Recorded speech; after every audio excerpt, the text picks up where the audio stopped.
Class 10th topic is pair of linear equations in two variables.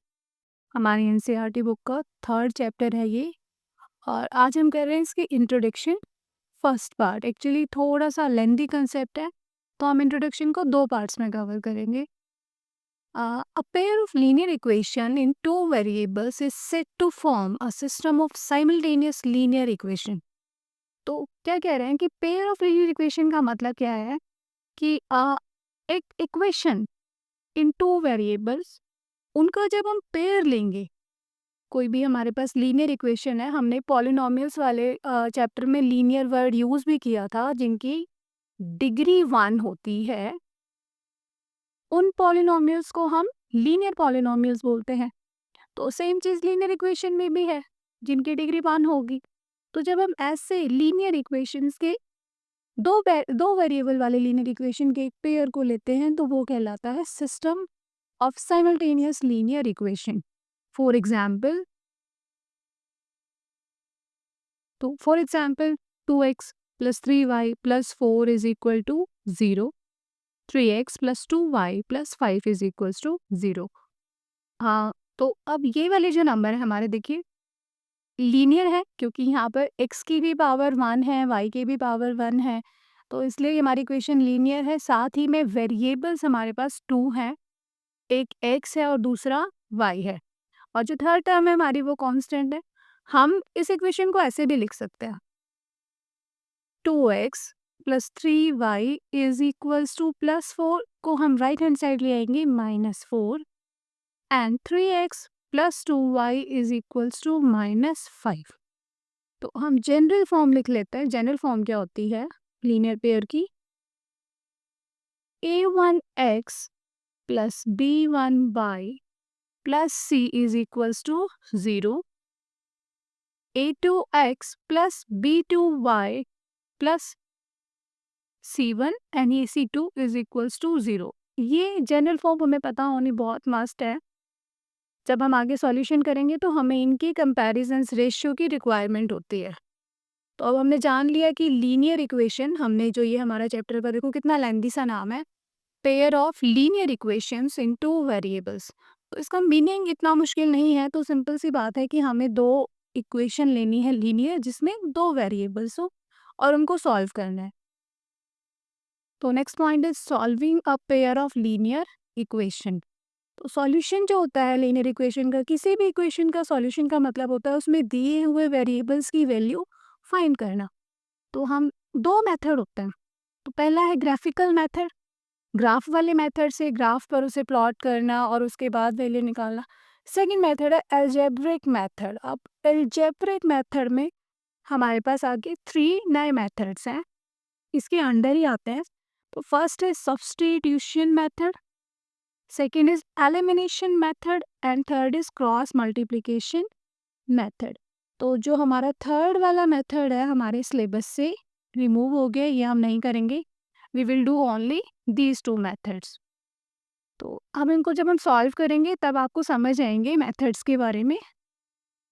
Next है consistent system of equation. अब consistent system of equation का मतलब क्या है? Consistent system of equation का मतलब है वो पेयर ऑफ इक्वेशन जिसके पास एट लीस्ट वन सॉल्यूशन हो. At least one solution means जब हम अपने इक्वेशंस को सॉल्व करेंगे तो कम से कम एक सॉल्यूशन तो उनके पास होना ही चाहिए. एक से ज़्यादा होंगे तो नो प्रॉब्लम, लेकिन एक तो होना ही होना चाहिए उसको कंसिस्टेंट होने के लिए. और इनकंसिस्टेंट सिस्टम ऑफ इक्वेशन हमारे कौन से होंगे? विद नो सॉल्यूशन, जिनका कोई सॉल्यूशन ना हो. तो क्वेश्चन इस तरह आ जाते हैं कि check whether the given equation within system of equation is consistent और इनकंसिस्टेंट. तो बस हम उन्हें सॉल्व करके देख लेंगे. अगर उनके पास सॉल्यूशंस हैं तो वो कंसिस्टेंट है, और अगर सॉल्यूशन नहीं है तो वो इनकंसिस्टेंट है. तो अब हम जानते हैं ग्राफिकल रिप्रेजेंटेशन या ग्राफिकल मेथड इन इक्वेशंस को सॉल्व करने के लिए. ये हमारा पेयर ऑफ लीनियर इक्वेशन है. तो फर्स्ट पॉइंट से जानते हैं.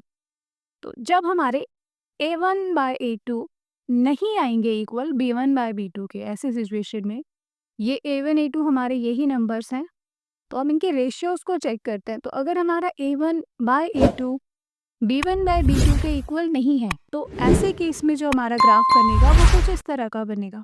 हमारी जो लाइंस होंगी वो इंटरसेक्ट करेंगी, इंटरसेक्टिंग लाइंस, और ये एक पॉइंट पर कहीं इंटरसेक्ट करेंगे और यही पॉइंट जो होगा ये इनका क्या होगा, सॉल्यूशन होगा।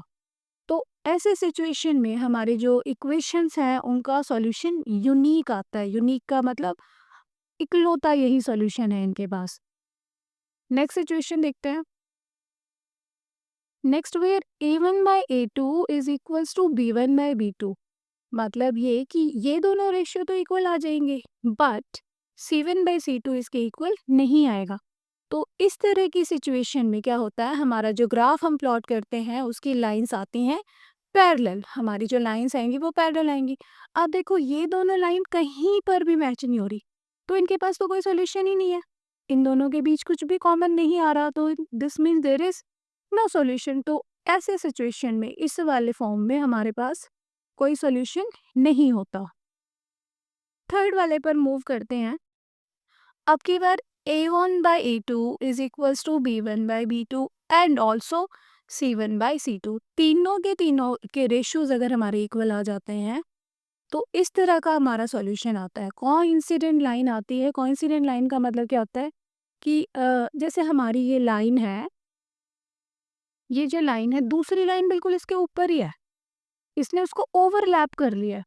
अब देखो जब इस लाइन ने उसको ओवरलैप कर लिया तो इसका मतलब ये इस पॉइंट पर भी मिल रही हैं, इस पॉइंट पर भी मिल रही हैं, इस पर भी मिल रही हैं। तो इनके पास तो बहुत सारे सॉल्यूशंस हैं। हर पॉइंट पे अगर ये एक दूसरे से मिल रही हैं तो हर एक पॉइंट इनका सॉल्यूशन है। तो इस सिचुएशन में हमारे पास इस केस में क्या होता है, इनफाइनाइटली मैनी सॉल्यूशंस, हमारे पास बहुत सारे सॉल्यूशंस आ जाते हैं। तो अब देखो इसमें यूनिक सॉल्यूशन है, तो जिसके पास इसके पास एटलीस्ट वन सॉल्यूशन है, दिस मीन्स ये क्या है, हमारी कंसिस्टेंट सिस्टम ऑफ इक्वेशन है। जिसके पास एक सॉल्यूशन भी आ जाए वो कंसिस्टेंट है। नेक्स्ट देखो, अब इसके पास नो सॉल्यूशन, कोई सॉल्यूशन नहीं है, तो this is inconsistent system of solution, तो ये इनकंसिस्टेंट है। एंड थर्ड वन के पास तो बहुत सारे सॉल्यूशन है। अब हमें एक ही सॉल्यूशन मिलने पर कंसिस्टेंट है, तो बहुत सारे हैं तो भी कंसिस्टेंट है।